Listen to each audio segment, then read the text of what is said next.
The CEO of a well-known kids camp in Missouri with a history of campers being sexually abused by a counselor, now accused of lying to families. A lawsuit filed this week claims that Kanakuk Kamps, located just outside of Branson, purposely withheld their knowledge of a former director's sexual behavior against children, then convinced families of victims to settle and sign non-disclosure agreements based on a lie.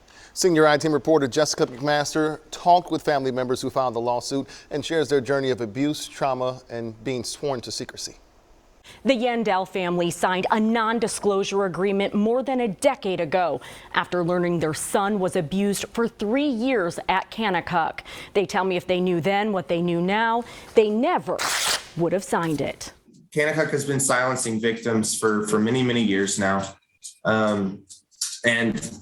You know, enough is enough. Logan Yandell was just 9 years old the first time his camp counselor at Kanakuk sexually assaulted him. The abuse happened from 9 till 13.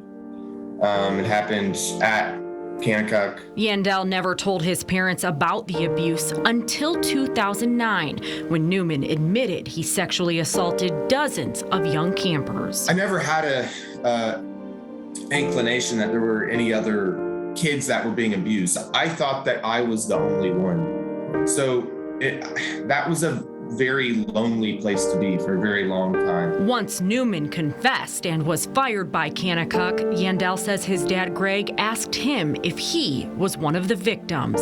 Logan told his dad everything. I was finally able to get that off of my chest.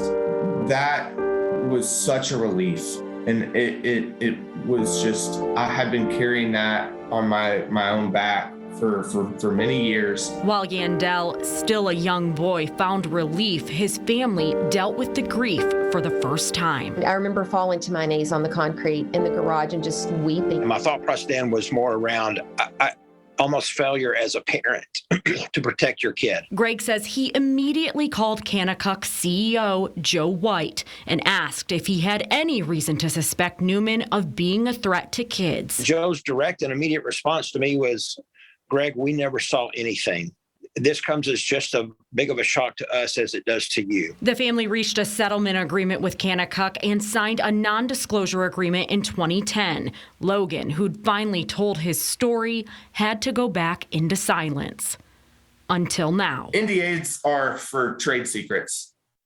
NDAs are not to silence children who experienced childhood sexual abuse. This lawsuit filed by Logan alleges victims signed non-disclosure agreements, quote, without knowing the true facts regarding Kanakuk's active misrepresentations and concealment of Newman's sexual misconduct. The petition claims White and other Kanakuk defendants received several complaints Newman had engaged in naked activities with kids. The first complaint came in 1999. Most of the claims are from this signed affidavit from Newman's supervisor, who says he recommended Newman be fired. Newman remained on staff and was later promoted. I don't understand how someone that runs a camp where your sole focus is first and foremost the protection of children.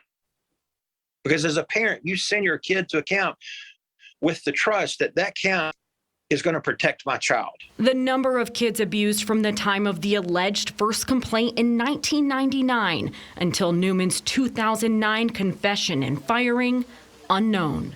The Yandells hope their lawsuit will help reach victims beyond their son. I want more victims to have an opportunity to walk forward and feel free to speak their truth and to have healing. I want Joe White to step down.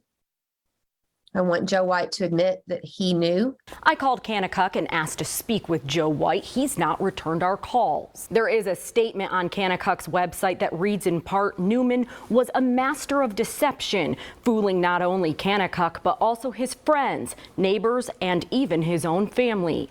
As soon as Kanakuk became aware of abuse, we took action, including immediate termination and reporting him to authorities.